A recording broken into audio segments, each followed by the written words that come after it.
प्यारे बच्चों, आज विज्ञान विषय कक्षा 7 का दूसरा पाठ शुरू करेंगे। प्राणियों में पोषण। बेटा, पहला पाठ हमने पूरा कर लिया है, जो था पादपों में पोषण। हमने पहले पाठ में क्या पढ़ा कि पौधे अपना भोजन स्वयं बनाते हैं, इसलिए उन्हें हम स्वपोषी कहते हैं।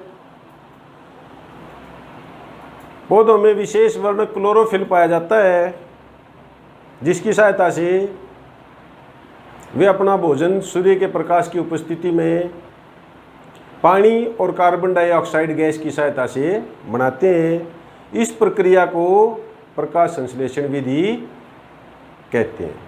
यह हम पढ़ चुके हैं। अब इस पाठ में प्राणियों में पोषण हमने पढ़ना है, तो हम इस बात को भली भांति पहले ही पाठ में समझ चुके हैं कि पौधे अपना भोजन स्वयं बनाते हैं, किंतु प्राणी अपने भोजन के लिए प्रत्यक्ष या परोक्ष रूप से पौधों के ऊपर निर्भर करते हैं। या तो प्राणी सीधे ही पौधों को खा लेते हैं और उससे ऊर्जा प्राप्त करते हैं, या फिर प्राणी दूसरे प्राणियों को खाते हैं और वो प्राणी पौधों को खाते हैं। यानी प्रत्यक्ष या परोक्ष रूप से सभी प्राणी पौधों के ऊपर निर्भर हैं।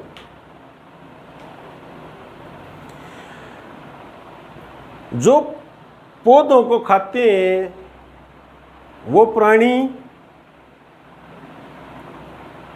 या जो प्राणी पौधों को खाने वाले प्राणियों को खाते हैं या प्राणियों को खाते हैं, किन्हीं को भी, वो कैसे ऊर्जा प्राप्त करते हैं? वो भोजन को खाते हैं और उस भोजन को पचाते हैं और फिर वह उनको जीवन जीने के लिए ऊर्जा प्रदान करता है। अब पाचन क्या है? जटिल पदार्थ, मान लो ये जटिल पदार्थ है,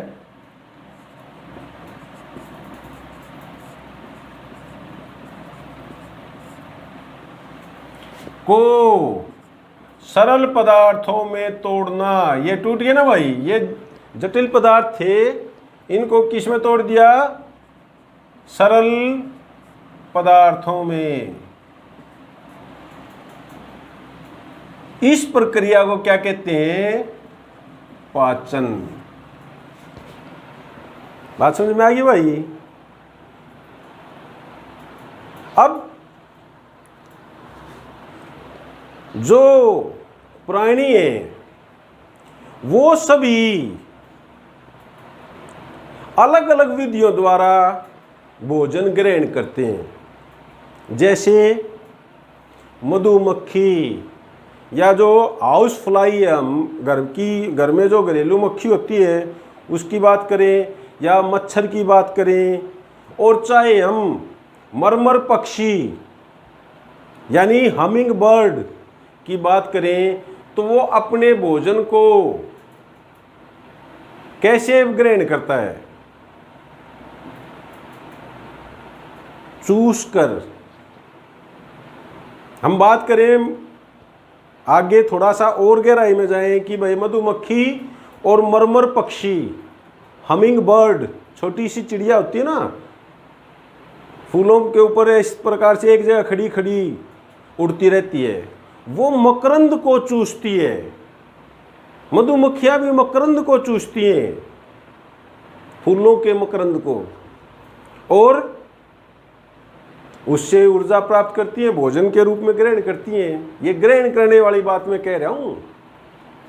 इसी प्रकार आप क्या देखते हैं कि मनुष्य का जो बच्चा है, मानव शिशु, या आप देख लो गाय भैंस बकरी का बच्चा देख लो, वो भोजन कैसे ग्रहण करते हैं? वो अपनी मां के स्तनों से दूध को पीते हैं,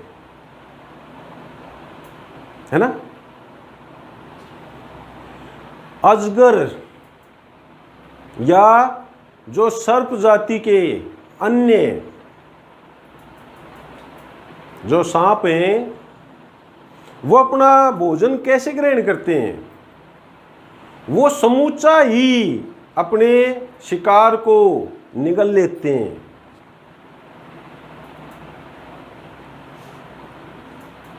जबकि हम देखते हैं कि जो समुद्री प्राणी है, कई, सबकी बात नहीं कर रहा हूं मैं, कुछ, वो अपना भोजन कैसे ग्रहण करते हैं?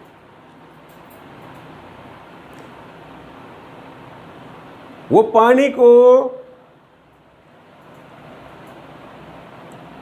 उनमें विशेष आकृतियां होती हैं उनके शरीर में, वो पानी को छानते हैं और जो कण होते हैं उनका भक्षण करते हैं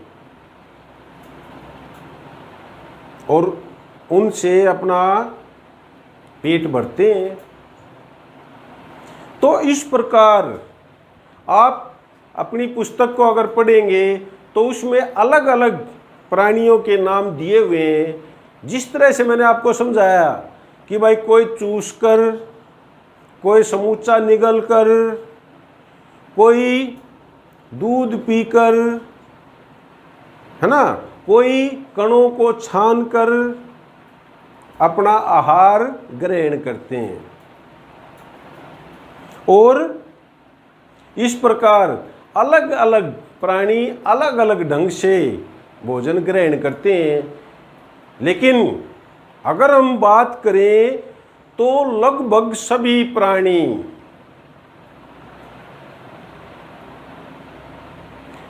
पांच चरणों को अपनाते हैं पोषण ग्रहण करने के लिए। प्राणियों में जो पोषण है उसकी मैं बात कर रहा हूं। प्राणियों में पोषण की जब हम बात करते हैं तो प्राणियों में पोषण ग्रहण करना, जैसे हम कोई भी निवाला है, खाना खाते हैं ना, तो हाथ से रोटी तोड़ी मुंह तक ले गए, मुंह में ले गए, मुंह के अंदर डाल लिया और होठ बंद कर लिए, उसको हम एक विशेष नाम देते हैं, क्या? अंतर्ग्रहण। ये हमारे पोषण के चरण के लिए किस्म से आप इनको, पोषण है प्राणियों में, पहला क्या कहा हमने? अंतर्ग्रहण।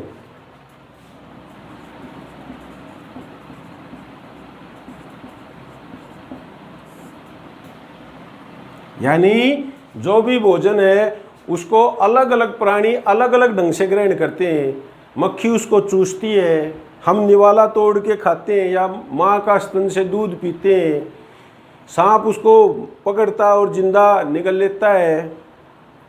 या मैंने कहा कि व्हेल मछली जो बहुत बड़ी स्तनधारी है, वैसे तो वो मछली नहीं है, व्हेल जो स्तनधारी है वो बहुत सारे पानी को निगल लेती है और पानी जो उसके मुंह में गया उसको वो छान कर पानी को बाहर निकाल देती है और जो सूक्ष्म कण होते हैं उनको वो अपने भोजन के लिए,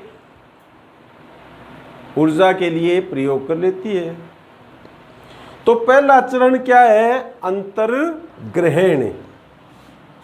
दूसरा पाचन। पाचन का अर्थ है जटिल पदार्थों को सरल पदार्थों में तोड़ना। तीसरा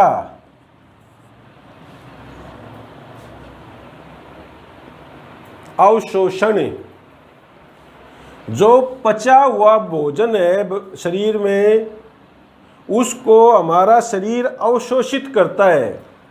वो मैं आगे बताऊंगा, आपको समझाऊंगा, थोड़ा सा धैर्य रखें। अवशोषण,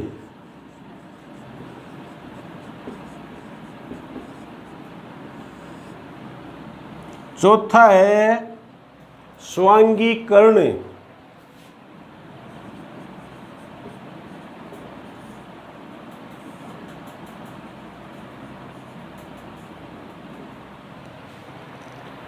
पांचवा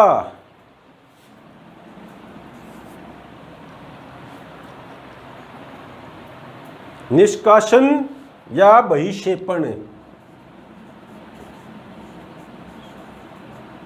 निष्कासन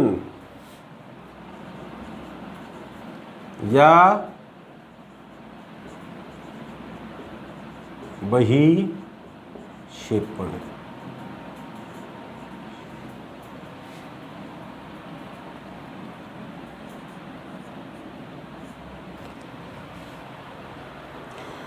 लगभग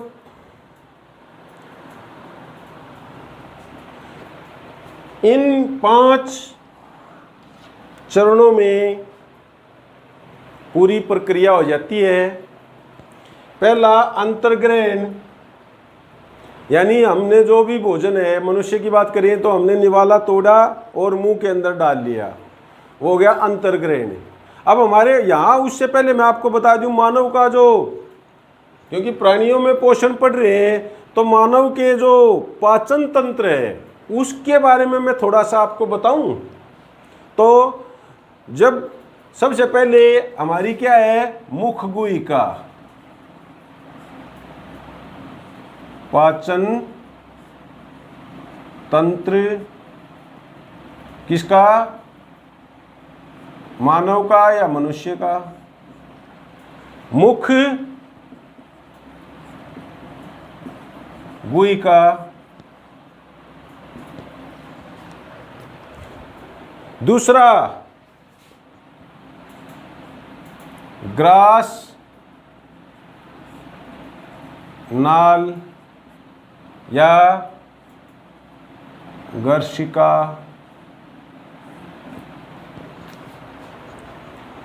तीसरा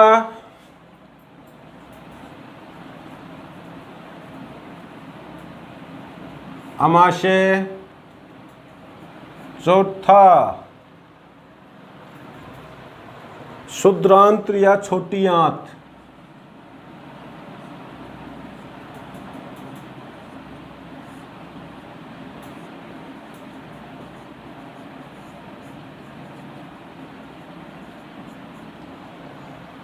फिर आगे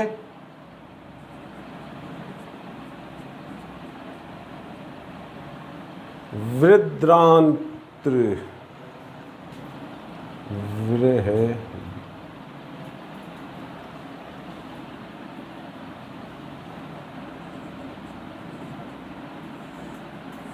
बड़ी आंत,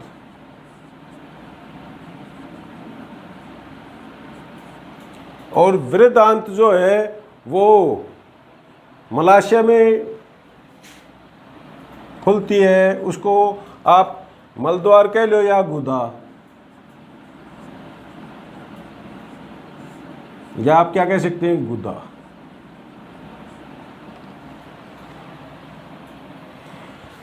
तो ये मानव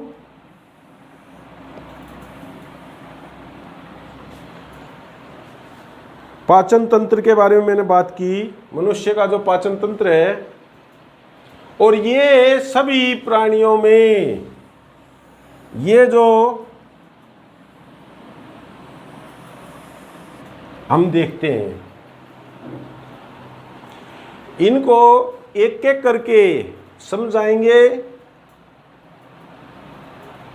जैसे मैंने कहा अंतर्ग्रहण, अंतर्ग्रहण यानी हमने मुख गुहिका में डाल लिया, फिर वो ग्रास नली से होते हुए अमाशय में जाता है भोजन, हमारा ये मुख गुहिका है, फिर यहाँ से ग्रास नाल से होते हुए अंदर अमाशय है, अमाशय में जाता है, अमाशय से छोटी आंत और बड़ी आंत, वहाँ छोटी आंत अमाशय में हमारा जो पाचन क्रियाएं प्रारंभ होती है। वैसे तो प्रारंभ तो ग्रासनाल से ही, मुख गुही का से ही शुरू हो जाती है।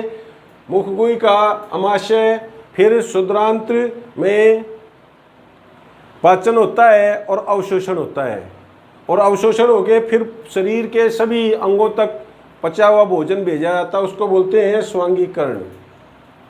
और फिर जो अनपचा भोजन है वो वृद्धांत्र में जाता है, जहाँ पानी का अवशोषण होता है, और पानी का अवशोषण होने के बाद मल द्वार से, गुदा से जो अनपचा अंचा जो हमारे को रिक्वायरमेंट नहीं है वो हम शरीर से बाहर निकाल देते हैं भोजन। तो इस प्रकार से मानव पाचन तंत्र के बारे में पढ़ेंगे और इन चरणों की बात करेंगे। इन 5 चरणों में ही सारा जो हमारा टॉपिक है वो केंद्रित रहेगा। अंतर्ग्रहण, अंतर्ग्रहण का मतलब है भोजन को शरीर के अंदर लेना। पाचन, जटिल पदार्थों को सरल पदार्थों में विखंडित करने की प्रक्रिया शरीर में विभिन्न क्रियाओं के माध्यम से होती है। अवशोषण, जो पचा हुआ भोजन है उसको हमारा शरीर छोटी आंत में अवशोषित करता है, चूसता है। फिर स्वांगीकरण, वो छोटी आंत से लीवर से शरीर के विभिन्न हिस्सों तक रक्त के माध्यम तक ऊर्जा जो पहुंचाई जाती है। और निष्कासन, यानी जो अनपचा भोजन है उसको शरीर से बाहर निकालने की प्रक्रिया। तो ये सारी हम चीज़ें इस पाठ में पढ़ेंगे, करेंगे। आशा है आपको सातवीं क्लास के दूसरे पाठ की जो मूल भूमिका है वो आपको समझ में आ गई होगी कि हमने पाठ में क्या पढ़ना है और क्या करना है। एक एक करके इनको भी एक एक करके समझेंगे, और किस तरह से ये जो प्रक्रिया है यहाँ घटित होती है या अन्य प्राणियों में, गाय, भैंस या जो सूक्ष्म जीव हैं अमीबा, उनमें किस प्रकार से ये सारी चीज़ें घटित होती हैं, वो हम यहाँ पर सीखने का, जानने का प्रयास करेंगे। आशा है आप लोगों को चीज़ें समझ में आ रही होंगी और आगे भी आप मेरे से जुड़े रहेंगे। उसके लिए आप चैनल को सब्सक्राइब कर लीजिए और बेल का जो चिन्ह बना हुआ है उसको भी आप नोटिस पाने के लिए, नोटिफिकेशन के लिए क्लिक कर लीजिए, ताकि जब भी मैं वीडियो डालूं अगला तो आपका जो फ़ोन है वो आपको बता दे और आप उस वीडियो को सबसे पहले देख पाएँ। अधिक से अधिक लाइक कीजिए और अधिक से अधिक वीडियो को शेयर कीजिए। थैंक यू, धन्यवाद।